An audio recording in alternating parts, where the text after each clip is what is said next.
Hello everyone. Part 18 के starting में शीन और हेयोंग बातें करती हैं। देन शीन बोलती है तुम्हें भी फायर कर दिया गया है। हेयोंग बोलती है उस कमीने यूनियन के कहने से मैं ये जॉब नहीं छोड़ दूंगी। देन शीन बोलती है तुम्हारा फेक हस्बैंड कैसा? हेयोंग बोलती है ठीक है बट उसके साथ बिल्कुल भी अच्छा नहीं हुआ है। आफ्टर दैट शीन बोलती है तुम उसे लाइक करने लगी हो क्या, क्योंकि तुम कब से दूसरे के बारे में सोचने लगी। हेयोंग बोलती है ये तो उसके पेरेंट्स की गलती है कि उन्होंने किमजू को सिर्फ पैदा किया, उसकी रिस्पॉन्सिबिलिटी नहीं ली। ये सुनकर शीन वहाँ से चली जाती है। वेल गाइस, नेक्स्ट सीन में भूरा और शीन बातें करते हैं। भूरा शीन का अल्ट्रासाउंड देख लेती है और पूछती है आप प्रेग्नेंट हो? देन शीन बोलती है हाँ मैं प्रेग्नेंट हूँ 1 मंथ से, बट मुझे ये नहीं पता ये दोनों में से इसका फादर कौन है। भूरा बोलती फिर तो और भी टेंशन की बात है। शीन बोलती प्लीज तुम ये बात हेयोंग को मत बोलना। देन भूरा बोलती मुझे नहीं लगता आपको इस बच्चे को रखना चाहिए और रोने लगती है और बहुत ज्यादा इमोशनल हो जाती है। वेल गाइस, नेक्स्ट सीन में हम देखते हैं हेयोंग और किमजू ऑफिस जाने के लिए रेडी होते हैं और किमजू हेयोंग को बताता है मैं रिजाइन दूंगा क्योंकि मैं नहीं चाहता मेरी वजह से तुम्हारी लाइफ में कोई टेंशन है। हेयोंग बोलती है यार आजकल हाथ से कौन रिजाइन लेटर देता है, आई थिंक तुम्हें ऑनलाइन देना चाहिए। नेक्स्ट सीन में हम देखते हैं हेयोंग और किमजू ऑफिस पहुंच चुके होते हैं। वहाँ नोटिस देखकर शॉक हो जाते हैं क्योंकि हेयोंग का डिमोशन हो गया था। तभी वहाँ से यूनियन जा रहा होता है। किमजू उसे बताता मैंने हेयोंग ने डाइवोर्स ले लिया। ये सुनकर ऑफिस में जैसे हलचली मच गई थी। फिर यूनियन किमजू को ऑफिस में ले जाता है और किमजू रेजिग्नेशन लेटर देते हुए बोलता है प्लीज हेयोंग का इससे कोई लेना देना नहीं है। देन किमजू बोलता है उसे उसकी पोजीशन वापस कर दो। यूनियन बोलता तुमने मुझे बेवकूफ समझ रखा है क्या, क्योंकि जब मैं तुमसे मिलने गया था तुम दोनों काफी ज्यादा क्लोज थे और डाइवोर्स का झूठ बोलने से पहले एटलीस्ट अपनी वेडिंग रिंग तो उतार देते। देन वो किमजू से बोलता आई थिंक तुम्हें ये कंट्री छोड़ के चले जाना चाहिए क्योंकि तुम हमारी कंपनी के लिए एक प्रॉब्लम बन चुके हो। फिर नेक्स्ट सीन में हम देखते हैं यूजे हेयोंग के पास आता और बोलता क्या तुम दोनों की शादी सच में फेक थी और तुम दोनों ने डाइवोर्स ले लिया। हेयोंग बोलती तुम ज्यादा खुशफहमी मत पालो क्योंकि हम दोनों एक दूसरे से बहुत प्यार करते हैं और यूजे को बाहर जाने के लिए बोलती है। अभी किमजू अकेला टेरिस पे होता और अपनी यूनियन की बातें सोचता। तब हमें फ्लैशबैक दिखाया जाता जहाँ किमजू बोलता अगर मैं नहीं गया तो यूनियन बोलता अगर तुम ये कंट्री छोड़ के नहीं गए जितना मुझे और मेरी मॉम को तकलीफ हुई है उससे ज्यादा तकलीफ मैं तुम्हें और हेयोंग को दूंगा और तुम सोच भी नहीं सकते मैं हेयोंग के साथ क्या करूंगा, इसलिए सबके लिए बेटर होगा तुम यहाँ से चले जाओ हमेशा के लिए। तभी वहाँ हेयोंग आती है और किमजू को खुश करने का ट्राई करते और दोनों काफी ब्यूटीफुल टाइम स्पेंड करते हैं। किमजू बताता कि यूनियन को पता चल गया हम दोनों ने डाइवोर्स नहीं लिया है। तभी हेयोंग बताती किसी और को भी पता चल गया कि हम दोनों की शादी फेक थी। तो किमजू बोलता है किसको? हेयोंग बताती यूजे को हमारी फेक मैरिज के बारे में उसे पता चल चुका है। नेक्स्ट सीन में हम देखते हैं हाइजिन और यूजे कार में जाते हैं। यूजे बोलता है हेयोंग का डिमोशन तुमने कराया ना। हाइजिन बोलती नहीं बट तुम्हें इतनी ज्यादा टेंशन क्यों हो रही है? टीम लीडर हेयोंग की तुम्हारी एक्स जीएफए ने। यूजे ये सुनकर बहुत ज्यादा डर जाता और कार को वहीं पर रख देता। हाइजिन बोलती क्या हेयोंग और किमजू का डाइवोर्स के पीछे तुम हो? देन यूजे बोलता पागल हो क्या, हम दोनों के बीच में ऐसा कुछ नहीं है। नेक्स्ट सीन में हम हेयोंग को देखते हैं जो बार बार खाना लाती है और भूरा को खाने के लिए बोलती है।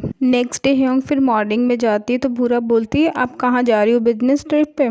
हेयोंग बोलती हाँ मैं बिजनेस ट्रिप पे जा रही हूँ जहाँ से मैं आज भी तुम्हारे लिए टेस्टी खाना लाऊंगी। ये बोलकर चली जाती है। तभी भूरा के मोबाइल पे पता नहीं किसकी कॉल आती है जिसे देखकर वो काफी ज्यादा डर जाती है। फिर गाइस नेक्स्ट सीन में हम देखते हैं हेयोंग ट्रेन में होती है। तभी वो अपने सीट पर किमजू को देखती है और बहुत हैप्पी होती है और बोलती तुम यहाँ क्या कर रहे हो? वो बोलता मैं कहीं भी आ सकता हूँ मैडम क्योंकि मैं आपका हूँ। फिर दोनों बातें करते हैं। देन किमजू हेयोंग को डेट पर ले जाने के लिए बोलता है क्वालिटी टाइम स्पेंड करने के लिए। नेक्स्ट सीन में हम भूरा को देख जो शिफ्ट होने के लिए फ्लैट देखने आती है और वहाँ डिपॉजिट भी देती है। तभी उसके मोबाइल पे एक मैसेज रिसीव होता है। वो पहले तो बहुत ज्यादा डर जाती है। इसके बाद वो मैसेज हासिम का होता है जो उससे मिलना चाहता है। दूसरी तरफ हम यूनियन को देखते हैं जो किमजू को मिस करता है। तभी वहाँ पर हाशिम आता है और बोलता है आज मुझे लिफ्ट चाहिए क्योंकि मैं किसी से मिलने जा रहा हूँ। और वहाँ यूनियन कुछ नहीं बोलता। देन हासिम बोलता आप पूछेंगे नहीं मैं किससे मिलने जा रहा हूँ। तब भी यूनियन कुछ नहीं बोलता है। फिर हेयोंग और किमजू को दिखाया जाता है। किमजू बोलता है तुम अपना काम फिनिश करके आओ मैं तुम्हारा वेट करता हूँ। दूसरी तरफ हाशिम और भूरा को दिखाया जाता है जहाँ हाशिम भूरा से माफी मांगता है। भूरा भी उसको माफ कर देती है और बोलती मेरी भी गलती है, मैंने तुमसे झूठ बोला, मैंने तुमको बताया नहीं। फिर दोनों पहले की तरह खुश हो जाते हैं। नेक्स्ट सीन में हम देखते हैं किमजू बीच पर होता है। यूनियन को बहुत ज्यादा मिस करता था। वो मुझे सच में भाई की तरह ट्रीट करता था। तभी वहाँ हेयोंग आती है। दोनों साथ में काफी ज्यादा मस्ती करते हैं, सेल्फी लेते हैं। दोनों की डेट बहुत ब्यूटीफुल रहती है और काफी ज्यादा एक दूसरे की कंपनी एंजॉय करते हैं।